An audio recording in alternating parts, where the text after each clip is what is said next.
Welcome to Bright coaching centre. நம்ம இன்னைக்கு பார்க்க போறது என்னன்னு டிஎன்யூஎஸ்ஆர்பி எஸ்ஐ ப்ரிப்பேர் பண்றவங்களுக்கு 2022 ஒரிஜினல் கொஸ்டின் பேப்பர் அனாலிசிஷன் பார்க்க போறோம். ஓகேவா? நம்மளுக்கு மொத்தம் 80 கொஸ்டின் ஜிகேல சொல்லியிருந்தேன். அதுல 35 கொஸ்டின் வந்து நம்ம சோசியல்ல இருந்து கேட்டிருக்காங்கன்னு சொன்னேன். அந்த 35 கொஸ்டின்ல சோசியல்ல இருந்து 35 கொஸ்டின் கேட்கறாங்களா? அந்த 35 கொஸ்டின்ல ஹிஸ்டரி மட்டும் எத்தனை கேட்கறாங்க அப்படின்னு பாத்தீங்கன்னா 12 கொஸ்டின் கேட்கறாங்க. அந்த ஹிஸ்டரி எங்க இருந்து கேட்டிருக்காங்க, எந்த ஸ்டாண்டர்ட்ல இருந்து அதிகமா கேட்டிருக்காங்க, எந்த பேஜ்ல அதிகமா கேட்கறாங்க, எந்த யூனிட்ல கேட்கறாங்கன்னு தான் நம்ம பார்க்க போறது. ஓகேவா? சரி, அத பாக்ஸ் நல்லா பாருங்க. 6th 1, 7th 1, 8th 2, 8th கேள்வி கேட்கறது 2, 9th இருந்து கொஸ்டினே இல்ல. ஓகேவா? 10th 4 கேள்வி கேட்டிருக்காங்க, 11th 3 கேள்வி கேட்டிருக்காங்க, 12th 2 கேள்வி கேட்டிருக்காங்க. இதுல 2022 கொஸ்டின் பேப்பரோட அனாலிசிஷன்ல. ஓகேவா? இதுல முக்கியமா கவனிக்க வேண்டியது என்னன்னா 10th இருந்து 4 கேள்வி கேட்டிருக்காங்க. இதுல அதிகமா இருக்கிறதே 10th தான். 10th ஹிஸ்டரி நல்லா முடிக்கணும். அதுல 10th ஹிஸ்டரி நிறைய பேர் என்ன பண்றீங்க அப்படின்னா வேர்ல்டு ஹிஸ்டரி வராது, அதாவது உலகத்தை பத்தி நம்ம படிக்க தேவையில்ல, இந்தியாவும் தமிழ்நாட்டை பத்தி படிச்சா போதும், ஹிஸ்டரியை படிச்சா போதும், வேர்ல்டு ஹிஸ்டரி படிக்க தேவையில்ல அப்படின்னு நினைக்கிறீங்க. ஆனா நம்மளுக்கு வேர்ல்டு ஹிஸ்டரியில இருந்து கொஸ்டின் வந்திருக்கும். ஓகேவா? சரி, எங்க இருந்து கேட்டிருக்காங்க அப்படின்றத நம்ம டீட்டெயிலா பார்க்கலாம். அதுல பாக்ஸ் கொஸ்டின் எத்தனை அப்படின்னு பாத்தீங்கன்னா 2 கொஸ்டின் கேட்டிருக்காங்க. புக் பேக் கேட்கவே கிடையாது. டோட்டலா 12 கொஸ்டின். ஓகேவா? சரி, ஃபர்ஸ்ட் கொஸ்டின் பாருங்க. தவறான இணையை தேர்ந்தெடுங்க அப்படின்னு சொல்லி கேட்டிருக்காங்க. அந்த தவறான இணை எது கேட்டிருக்காங்க அப்படின்னா ஒரு பொறுத்துக மாதிரி கொடுத்து மங்கள் பாண்டே, பாராக்பூர், வேலுநாச்சி, சிவகங்கை, ஜான்சி ராணி லட்சுமிபாய், ஜான்சி, கட்டபொம்மன், நெற்கட்டு சேவல். இதுல தவறானது எதுன்னு கேட்கறாங்க. கட்டபொம்மனோட ஊர் வந்து பாஞ்சாலக்குறிச்சின்னு இருக்கும். இங்க நெற்கட்டு சேவல்னு கொடுத்துருக்காங்க. நெற்கட்டு சேவல் யாரோட இடம் பாத்தீங்கன்னா பூலித்தேவரோட இடம். அப்ப என்ன இதுல தப்பு அப்படின்னு பாத்தீங்கன்னா டி ஆப்ஷன் தப்பா இருக்கும். ஓகேவா? சரி, இது எங்க இருந்து கேட்டிருக்காங்கன்னு பாக்கலாமா? இது எங்க அப்படின்னு பாத்தீங்கன்னா 8th ஹிஸ்டரியில லெசன் 4. ஓகேவா? லெசன் 4th பேஜ் நம்பர் என்ன அப்படின்னு பாத்தீங்கன்னா 41, 43, 44. ஆக்சுவலா இந்த பாடத்துல வந்து ஒருத்தரை பத்தி கொடுத்துருந்துருப்பாங்க. கட்டபொம்மனை பத்தி ஒரு பேராகிராஃப் இருக்கும், வேலுநாச்சியை பத்தி ஒரு பேராகிராஃப் இருக்கும். அந்த எல்லா பேராகிராஃப்ல இருந்து ஒரு கொஸ்டின். அதனாலதான் ஒரு பேஜ் போயிருக்கு. ஓகேவா?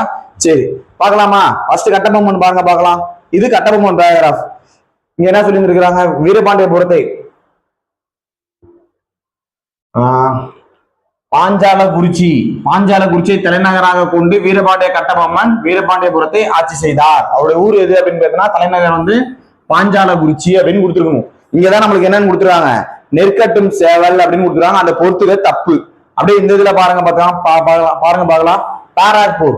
ஓகேவா? பாராக்பூர் அருகில் உள்ள வங்காள படைப்பிரிவை சேர்ந்த மங்கள் பாண்டே தான் வந்து பெரும்புரட்சி ஏற்படுறதுக்கு முக்கிய காரணமா இருந்திருப்பாரு. ஓகேவா? திட்டமிடப்படுவதற்கு முன்பே போராட்டத்தை தொடங்கியவர் அவர் தான். ஆங்கிலேயரை சுட்டுட்டு புரட்சி வந்து தொடங்கி இருந்திருப்பாரு. ஓகேவா? பாராக்பூர். மங்கள் பாண்டே எந்த ஊர் அப்படின்னு பாத்தீங்கன்னா பாராக்பூர். இங்க வந்து நம்மளுக்கு கரெக்டா தான் ஆன்சர் கொடுத்துருப்பாங்க. மங்கள் பாண்டே, பாராக்பூர். கட்டபொம்மன் தான் தப்பா கொடுத்தாங்க. அடுத்து வேலுநாச்சி, சிவகங்கை, ராணி லட்சுமிபாய், ஜான்சியா. இங்க பாரு, மத்திய இந்தியாவில் புரட்சி ஜான்சியின் ராணி லட்சுமிபாய் அவர்களால் தொடங்கப்பட்டது. ஜான்சி யாருன்னு பாத்தீங்கன்னா ராணி லட்சுமிபாய். அதனாலதான் அவங்களை ஜான்சி ராணி லட்சுமிபாய்னே சொல்லுவாங்க. ஓகேவா? சிவகங்கை யாருன்னு பாத்தீங்கன்னா வேலுநாச்சி. சிவகங்கையின் ராணி வேலுநாச்சி ஆவார் அப்படின்னு கொடுத்துருவாங்க. அவ்வளவுதான், எல்லாத்தையுமே பார்த்தாச்சு. வேலுநாச்சி, சிவகங்கை, மங்கள் பாண்டே, பாராக்பூர், ராணி லட்சுமிபாய், ஜான்சி. ஓகேவா? இது எங்க இருந்து கேட்டாங்கன்னு சொன்னா 8th 4th லெசன்ல 41, 43, 44வது பேஜ் நல்லா நோட் பண்ணிக்கோங்க. சரி, அடுத்த லெசன். ஐரோப்பாவில் இருந்து இந்தியாவிற்கு நேரடி கடல்வழியை கண்டுபிடித்தவர் யார் அப்படின்னு சொல்லி கேள்விப்பட்டிருக்காங்க. நம்மளுக்கு ஐரோப்பியர்களை பத்தி 8th ஹிஸ்டரியிலையும் கொடுத்து வந்திருப்பாங்க. அதுல நார்மலா நம்மளுக்கு படிச்சாலுமே இந்த கொஸ்டினுக்கு ஆன்சர் பண்ண முடியும். ஓகேவா?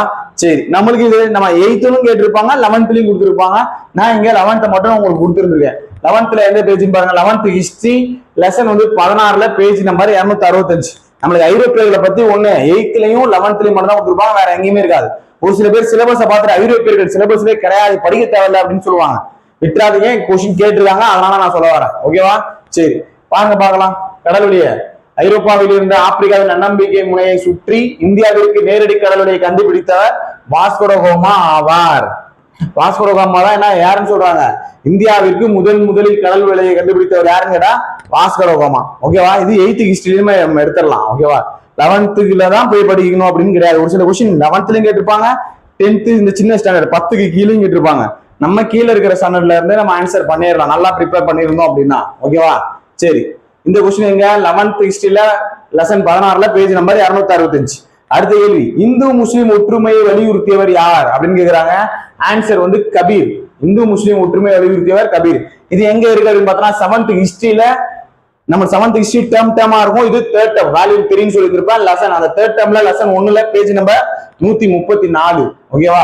இதை சொல்லி இருப்பாங்க. அதுல கபீர்னே ஒரு பேராகிராஃப் இருக்கும். அந்த பேராகிராஃபோட டாபிக்கே பாத்தீங்கன்னா கபீர் அப்படின்னு போட்டிருக்கும். இந்த இமேஜ்லாம் இருக்கும், கபீரோட இமேஜ்லாம் இருக்கும்.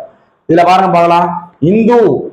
இந்து இஸ்லாம் சமயங்களிடையே ஒத்திசைவை ஏற்படுத்த முயற்சி கொண்டவர். ஒத்திசைவுனா ஒன்னா இருக்கிறதுக்காக ஒற்றுமையை ஏற்படுத்த முயற்சி மேற்கொண்டவர் யார் அப்படின்னு பார்த்தோம்னா கபீர். ஓகேவா? கபீர் எங்க பாக்குறோம்? 7th ஹிஸ்டரியில இருக்குது. ஓகேவா? 7th ஹிஸ்டரியில 3rd டேர்ம்ல lesson 1. இதுவுமே நீங்க சிலபஸ் வைஸ் ப்ரிப்பேர் பண்ணீங்கன்னா ஒரு சிலது சிலபஸ்ல இருந்து வெளியில போகும். அதனால ப்ரிப்பேர் பண்ணிக்கோங்க. சிலபஸ் வைஸ் நம்மளுக்கு ஒரு 80% கவர் ஆகும். சிலபஸ்ல இருந்து வெளியிலையும் ஒரு 20ல இருந்து 20% கவர் ஆகும். ஓகேவா? அதனால சிலபஸ்ல இருக்கிறது நல்லா இம்பார்ட்டன்ஸ் கொடுத்து ரீகால் கொடுத்துக்கோங்க. சிலபஸ்ல இருக்கு இல்லாததும் இல்ல நீங்க ப்ரிப்பேர் பண்ணிக்கோங்க. சரி, அடுத்து 1964 உருவாக்கப்பட்ட பாலஸ்தீனத்தின் விடுதலை இயக்கத்தின் மகத்தான தலைவர் யார்? பாலஸ்தீன விடுதலை அமைப்புன்னு சொல்லி இயக்கம் சொல்லி ஒண்ணு இருக்கு. அதோட தலைவர் யாருன்னு கேட்டிருக்காங்க. இது நிறைய பேர் அட்டன் பண்ணிருக்கவே மாட்டீங்க. ஏன் அப்படின்னா இது வந்து வேர்ல்டு ஹிஸ்டரியில இருந்து கேள்வி கேட்டிருந்திருப்பாங்க. ஓகேவா? 10th 4வது பாடத்துல 2ஆம் உலக போருக்கு பிந்தைய இந்தியா, பிந்தைய உலகம் அப்படின்னு சொல்லி கொடுத்துருப்பாங்க ஒரு டாபிக். அதுக்கு கீழே இருக்கும் 10th ஹிஸ்டரியில பேஜ் நம்பர் 51 இருக்கும். பாலஸ்தீனிய விடுதலை அமைப்பு. இவ்வமைப்பின் முக்கிய தலைவர் யார் அப்படின்னு பார்த்தோம்னா யாசர் அராபத் அப்படின்னு இருக்கும். இதுக்கான ஆன்சர் யாருன்னா அப்படின்னு பார்த்தோம்னா யாசர் அராபத். இந்த கேள்விக்கு தான் 90% தப்பா தான் போட்டுக்கிறதுக்கு வாய்ப்பு. ஏன் அப்படின்னா நிறைய பேர் வந்து வேர்ல்டு ஹிஸ்டரி படிக்காததான் ரீசனா இருக்கும். இந்தியா ஹிஸ்டரியும் இதுவும் போதும், தமிழ்நாடு ஹிஸ்டரியும் போதும்னு சொல்லி வேர்ல்டு ஹிஸ்டரியும் மீட் பண்ண ரீசனால இதை நிறைய பேர் அட்டன் பண்ணிருக்க மாட்டீங்க. ஓகேவா? சரி, பாலஸ்தீன விடுதலை அமைப்பின் தலைவர் யாரு? Yasser Arafat. 10th ஹிஸ்டரியில பேஜ் நம்பர் 51 இருக்கும். இதே கொஸ்டின் 12th இருக்கு. அதே 2ஆம் உலக போருக்கு பிந்தைய இந்தியா அப்படின்னு சொல்லி கொடுத்துருப்பாங்க. அந்த பாடத்திலயும் இருக்கும். ஓகேவா? 12th lesson 15 page number 293. பாலஸ்தீன விடுதலை இயக்கம் ஒரு பாக்ஸ் இருக்கும். அதுல இந்த யாசர் அராபத் அமைப்பின் மகத்தான தலைவர்னு கொடுத்துருப்பாங்க. அதுலயும் நம்ம எடுக்கலாம். 10th எடுக்கலாம், 12th எடுக்கலாம். ஓகேவா? சரி, அடுத்த கேள்வி 1893 ஆதி திராவிட மகாஜன சபை நம்ம அமைப்பை உருவாக்கியவர் யார் அப்படின்னு கேள்வி. ஆதி திராவிட மகாஜன சபை வருஷம் 1893. வருஷமே கேள்வியா கேட்கலாம். ஆனா அவன் வருஷம் கேட்காம மேக்சிமம் கொஸ்டின்ல வருஷம் கேட்கல. ஓகேவா? எல்லாமே அந்த தலைவர்கள் பேரு இல்ல அப்படின்னா என்ன ரீசன் என்னதுன்னு இது மாதிரி தான் கேள்வி கேட்டுருக்காங்க தவிர வருஷத்தை கேட்கல. ஹிஸ்டரி நல்லா பார்த்தா அப்படின்னா உனக்கு தெரியும். ஓகேவா? சரி, ஆதி திராவிட மகாஜன சபை என்னும் அமைப்பை உருவாக்கியவர் யார் அப்படின்னு சொல்லி கேள்வி கேட்கிறாங்க. ஆன்சர் வந்து ரெட்டமலை சீனிவாசன். எங்க இருக்கு நம்மளுக்கு? ரெட்டமலை சீனிவாசனே ஒரு பேராகிராஃப் இருக்கும். அந்த பேராகிராஃப்ல வருஷத்தோட அப்படியே கொடுத்துருப்பாங்க. 1893 ஆதி திராவிட மகாஜன சபையை உருவாக்கியவர் ரெட்டமலை சீனிவாசன் அப்படின்னு அந்த பேராகிராஃப்ல கொடுத்துருப்பாங்க. ஓகேவா? இதுவும் 10th ஹிஸ்டரி தான். 10th ஹிஸ்டரியில லெசன் 10 பேஜ் நம்பர் 130 இருக்கும். செக் பண்ணிக்கோங்க. ஓகேவா? சரி, அடுத்து எச்சட்டம் பர்மாவை இந்தியாவில் இருந்து பிரித்தது. பர்மாவை இந்தியாவில் இருந்து பிரித்தது எது அப்படின்னு சொல்லி கேள்வி கேட்டிருப்பாங்க. நம்மளுக்கு 1935ஆம் ஆண்டு இந்திய அரசாங்க சட்டத்தின் கீழ் நம்ம அரசாங்கம் என்னெல்லாம் செயல்படுச்சுன்ற பேராகிராஃப்ல இருக்கும். நம்மளுக்கு ஆன்சர் வந்து இந்திய அரசாங்க சட்டம் 1935 இருக்கும். ஓகேவா? அந்த பேராகிராஃப்ல இங்க இருக்கும் பாரு. இந்த சட்டம், இந்த பேராகிராஃப் முடியும் போதுதான் இந்த சட்டத்தின்படி பர்மாவை இந்தியாவில் இருந்து பிரிக்கப்பட்டது. பர்மா இந்தியாவில் இருந்து பிரிக்கப்பட்டது எந்த சட்டம் அப்படின்னு பார்த்தோம்னா 1935ஆம் ஆண்டு இந்திய அரசாங்க சட்டத்தின் கீழ் அப்படின்னு சொல்லி ஒரு பேராகிராஃப் இருக்கும். அந்த லெசன்ல தான் கேள்வி கேட்டிருக்காங்க. 10th ஹிஸ்டரி தான் லெசன் 8 பேஜ் நம்பர் 104 105. ஓகேவா? சரி, நல்லா பாத்துக்குவோம். அடுத்த கேள்வி ராமநாத சிற்றரசை தொடங்கி வைத்த நாயக்கர் யாரு அப்படின்னு சொல்லி கேள்வி கேட்டிருக்காங்க. 11th ஹிஸ்டரியில page number 12 lesson 12 page number 200 இருக்கும். ஒரு பாக்ஸ் கொஸ்டின். ராமநாதபுரம் புதுக்கோட்டை சிற்றரசு. ராமநாதபுரம் சிற்றரசு மதுரை நாயக்கர் முத்து கிருஷ்ணப்ப நாயக்கரால் ராமநாதபுர சிற்றரசு. அப்படியே ஸ்டார்ட் பண்ணிடலாம். நம்மளுக்கு கேள்வியே இதுதான். ஓகேவா? கேள்வி இதுவும் நல்லா பாத்தீங்க அப்படின்னா அப்படியே இருக்கும். ராமநாத சிற்றரசை தொடங்கி வைத்த நாயக்கர் யார்? இங்க பாரு, அப்படியே இந்த லைன்ல ராமநாதபுரம் சிற்றரசு மதுரை நாயக்கர் முத்து கிருஷ்ணப்ப நாயக்கரால் 17ஆம் நூற்றாண்டின் தொடக்க ஆண்டுகளில் துவங்கி வைக்கப்பட்டது. ஆன்சர் அதிலே சொல்லிட்டாங்க. முத்து கிருஷ்ணப்ப நாயக்கரால் தொடங்கி வைக்கப்பட்டது அப்படின்னு சொல்லிட்டாங்க. அவ்வளவுதான். ராமநாதபுரம் சிற்றரசு தொடங்கி வைத்தவர் முத்து கிருஷ்ணப்ப. ஓகேவா? எங்க கேள்விக்கிறாங்க? 11th ஹிஸ்டரியில page number 12 page number 200 lesson 12. ஓகேவா? Box question. அடுத்து மாங்குளம் கல்வெட்டு. மாங்குளம் கல்வெட்டு பாண்டியன் நெடுஞ்செழியன் கூற்று சொல்லிடுறாங்க. பாண்டியன் நெடுஞ்செழியன் பற்றி கூறுகிறது. அது எந்த எழுத்துல பொறிச்சிருக்காங்க அப்படின்னு பார்த்தோம்னா தமிழ் பிராமி கல்வெட்டு. ஓகேவா? எங்க நம்மளுக்கு கேட்டிருக்காங்க? 11th ஹிஸ்டரியில lesson 5 page number 77 Mangulam Tamil Brahmi கல்வெட்டு. அவங்களே சொல்லிட்டாங்க மாங்குளம் கல்வெட்டுனா தமிழ் பிராமி கல்வெட்டுன்னு சொல்லிட்டாங்க. அப்ப நம்மளுக்கு கூற்று 2வது ரைட்டு தான். ஓகேவா? தமிழ் பிராமி எழுத்துக்களால் பொறிக்கப்பட்டவை 2வது கூற்று ரைட்டு. அது யாரை பத்தி சொல்றாங்கன்னு சொல்றாங்க, பாண்டிய நெடுஞ்செழியனை பத்தி கூறுகிறது அப்படின்னு சொல்லியிருக்காங்க. அப்படியே இந்த இதுல பார்க்கலாம், பாண்டிய அரசன் நெடுஞ்செழியனை குறிப்பிடுகின்றது. அவ்வளவுதான் முடிச்சு. அப்ப ரெண்டு கூற்றுமே என்னதான் சரிதான். ஓகேவா, அது தமிழ் பிராமி கல்வெட்டு பாண்டிய நெடுஞ்செழியனை பற்றி கூறுகிறது மாங்குளம் கல்வெட்டு அப்படின்னு சொல்லியிருக்காங்க. ஓகேவா, சரி. அடுத்த கேள்வி, அடுத்து சங்க காலம் கீழ்கண்ட கூற்றுகளில் எவை உண்மையானது அப்படின்னு கேட்டிருக்காங்க. சங்க காலத்தில் அரசுரிமை பரம்பரையானது. அடுத்து அரசர் வந்து கோ என அழைக்கப்பட்டார். அப்படியே 6th ஹிஸ்டரியில கேட்டிருந்திருப்பாங்க. ஓகேவா, 6th இருந்து கேட்டது இந்த சங்க காலத்தை பத்தி தான் கேள்வி கேட்டிருக்கு.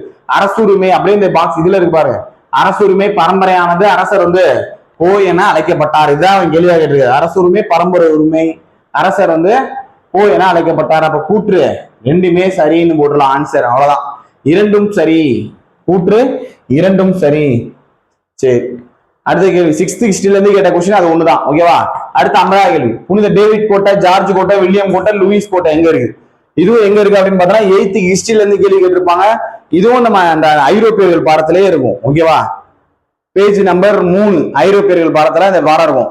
ஐரோப்பியர்கள் வேணாம், அது சிலபஸ்ல இல்ல அப்படின்னு ஒமிட் பண்ணவங்களுக்கு இந்த இது. ஓகேவா, ரெண்டு கேள்வி கேட்டுட்டாங்க, வாஸ்கோ ட காமா பத்தி கேட்டாங்க, கோட்டையை பத்தியும் கேட்டிருக்காங்க, 4 பேரோட கோட்டையை பத்தியும் கேட்டிருக்காங்க. நல்லா பாத்துக்கோங்க. அப்படியே ஒரு பொறுத்துவ கொஸ்டின், புனித பிரான்சிஸ் ஆலயம் எங்க இருக்கு அப்படின்னு பார்த்தா கொச்சின். புனித லூயிஸ் கோட்டை எங்க இருக்கு அப்படின்னு பார்த்தா பாண்டிச்சேரி. புனித ஜார்ஜ் கோட்டை எங்க இருக்கு அப்படின்னு பார்த்தா சென்னையில. புனித டேவிட் கோட்டை எங்க இருக்கு அப்படின்னு பார்த்தா கடலூர்.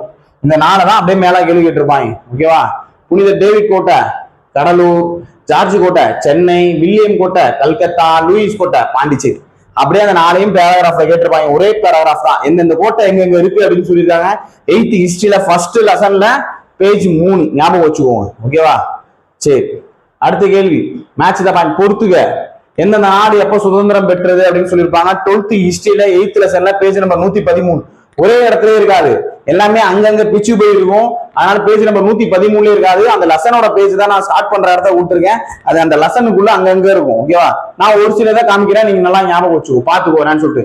இந்தியா விடுதலை பெற்ற போது 2 ஆண்டுகளுக்கு பின் 1949ல சீனா ஜப்பானிய காலனி விரிவாக்கத்திலிருந்து தன்னை விடுவித்துக் கொண்டது. சீனா வந்து விடுவித்துக் கொண்ட ஆண்டு என்ன அப்படின்னு பார்த்தோம்னா 1949. சீனா விடுவித்துக் கொண்ட ஆண்டு 1949 அப்படின்னு இருக்கும். 2வது கொஸ்டினுக்கு சீனா. ஓகேவா, நம்மளுக்கு பாகிஸ்தானும் இந்தியாவும் எந்த ஆண்டு பிரிஞ்சு இருப்பாங்க? 1947. நம்மளோட சுதந்திரம் 15ஆம் தேதி. பாகிஸ்தானோட சுதந்திரம் நம்ம சுதந்திரத்துக்கு முன்னாடி நாள் 14ஆம் தேதி பாகிஸ்தான் பிரிஞ்சிருப்பாங்க. அதே 1947 தான். ஓகேவா, நம்மளுக்கு பங்களாதேஷ் வந்து நம்ம இந்தியா தான் வாங்கி கொடுத்துருப்பாங்க. ஒரு போர் நடக்கும், யாருக்கும் இந்தியாவுக்கும் பாகிஸ்தானுக்கும் போர் நடக்கும் 1971ல. பாகிஸ்தான் கிட்ட இருந்து பங்களாதேஷ்க்கு சுதந்திரத்தை வாங்கி கொடுத்த நாடு எது அப்படின்னு கேட்டா இந்தியா தான் வாங்கி கொடுத்தது பங்களாதேஷ்க்கு. ஓகேவா, 1971ல. இது 1971. பாகிஸ்தான் 1947, சீனா 1949, ஸ்ரீலங்கா 1948. இது அங்கங்க இருக்கும், பிச்சு இருக்கும், ஒரு டைம் பாத்துக்கோங்க. ஓகேவா, சரி. 1947 ஆகஸ்ட் 15க்கு பின் இந்தியா பாகிஸ்தான் என்ற 2 அரசமைப்பு நாடுகளிடம் ஒப்படைக்கப்பட்டது. அதாவது 15க்கு பிறகு வந்து இந்தியாவும் பாகிஸ்தானும் அவங்களோட எல்லையெல்லாம் வரையறுத்து கொடுத்துருவாங்க. அதெல்லாம் இந்த பேராகிராஃப்ல சொல்லியிருப்பாங்க. நல்லா அந்த லெசனை வாசி பார்த்தா மட்டும்தான் இந்த ஆன்சருக்கு ஒவ்வொரு இதையும் ஆன்சர் பண்ண முடியும். ஓகேவா, சரி. அடுத்த கேள்வி, நேட்டோ. நேட்டோ என்பது ஒரு வெளித்தரப்பினரின் தாக்குதலில் இருந்து உறுப்பு நாடுகளுக்கு பரஸ்பர பாதுகாப்பிற்காக நிறுவப்பட்டதுன்னு சொல்லிடலாம். நேட்டோவின் உறுப்பினரா ரஷ்யா இருக்குன்னு சொல்லியிருக்கான். இதுல எந்த கூற்று சரி அப்படின்னு சொல்றான். இதுவும் எங்க இருக்கு அப்படின்னு பார்த்தோம்னா வேர்ல்டு ஹிஸ்டரியில இருந்து கேட்டிருப்பாங்க. வேர்ல்டு ஹிஸ்டரியில 2 கொஸ்டின் வந்துருச்சு. ஓகேவா, 10th வேர்ல்டு ஹிஸ்டரியில இருந்து நான் ஒரு கொஸ்டின் சொல்லியிருந்தேன் ஆல்ரெடி. ஓகேவா, பாலஸ்தீன அமைப்பு அப்படின்னு சொல்லி இங்க நேட்டோவை பத்தி சொல்லியிருக்கான். நேட்டோல வந்து உறுப்பு நாடுகள்னு சொல்லி இதன் முக்கிய உறுப்பு நாடுகள்னு சொல்லி ஒரு லைன் கொடுத்துருக்கான். Canada, Belgium, Denmark, France, Iceland, Italy, Luxembourg, Netherlands, Norway, Portugal, இங்கிலாந்துன்னு சொல்லிட்டு. ஆனா இந்த லிஸ்ட்ல ரஷ்யாவே இருக்க மாட்டாங்க. அதுல அந்த கூற்று என்ன தப்பு. அவன் என்ன சொல்லியிருப்பான், ரஷ்யா வந்து இதுல ஒரு உறுப்பு நாடு, ரஷ்யா நேட்டோவின் உறுப்பு நாடாக உள்ளது, தப்பு. அவ்வளவுதான். அடுத்து இது பரஸ்பர பாதுகாப்பிற்காக நிறுவப்படுதுன்னு சொல்லிருக்காங்களா, அந்த லைன் லாஸ்ட் லைன்ல இருக்கும். நேட்டோவின் ஒப்பந்தத்தின் முக்கிய அம்சமானது வடக்கு அட்லாண்டிக் பகுதியில் அமைதியையும் பாதுகாப்பையும் உறுதி செய்வதாகவும் பாதுகாப்புக்காக உறுதிப்படுத்தப்பட்டது. ஃபர்ஸ்ட் கூற்று ரைட்டு, 2வது கூற்று தப்பு. அவ்வளவுதான், 1 மட்டும் சரி அப்படின்றது ஆன்சரா இருக்கும். ஓகேவா, இதான் நம்ம பார்த்த இன்னைக்கு 12 கொஸ்டின். ஓகேவா, ஹிஸ்டரியில இருந்து 12 கொஸ்டின் கேட்டு இருந்திருப்பாங்க. நீங்க பண்ண வேண்டியது என்ன அப்படின்னா சிலபஸ் வைஸ்ல நீ ப்ரிப்பேர் பண்ற அப்படின்னா நான் சிலபஸ் வைஸும் உங்களுக்கு நான் வந்து பின்னாடி வந்து எடுத்து காமிக்கிறேன். சிலபஸ்ல இருந்து எத்தனை கொஸ்டின் வந்திருக்குது, சிலபஸ் இல்லாம எத்தனை கொஸ்டின் வந்திருக்குதுன்னு சொல்றேன். சிலபஸை மட்டும் ப்ரிப்பேர் பண்ணாதீங்க, 6th to 10th எல்லாமே ப்ரிப்பேர் பண்ணு. ஆனா ரீகால் கொடுக்கும்போது சிலபஸ்க்கு வந்து இம்பார்ட்டன்ஸ் கொடுத்துக்கோ. ஓகேவா? சிலபஸ்ல இருந்து நம்மளுக்கு 70ல இருந்து ஒரு 80 தான் வந்திருக்கும். 20 to 25 கொஸ்டின் எங்க இருக்கும்னா சிலபஸ் தாண்டி வெளியில தான் இருக்கும். வேர்ல்டு ஹிஸ்டரி கேட்டு இருந்திருக்காங்க, பிளஸ் இன்னொன்னு ஐரோப்பியர்கள்ல இருந்து 2 கொஸ்டின் வந்துருக்குது. அதனால அது சிலபஸ் இல்லைன்னு சொல்லி விட்டுறவனா எல்லாத்தையும் சேர்த்து ப்ரிப்பேர் பண்ணிக்கோங்க. ஓகேவா? இந்த வீடியோ யூஸ்ஃபுல்லா இருக்கும்னு நினைக்கிறேன். வீடியோ பிடிச்சது அப்படின்னா லைக் பண்ணுங்க, சப்ஸ்கிரைப் பண்ணுங்க, ஃப்ரெண்டுக்கு கண்டிப்பா ஷேர் பண்ணுங்க. ஓகேவா? அடுத்த வீடியோல சந்திக்கலாம். தேங்க்யூ.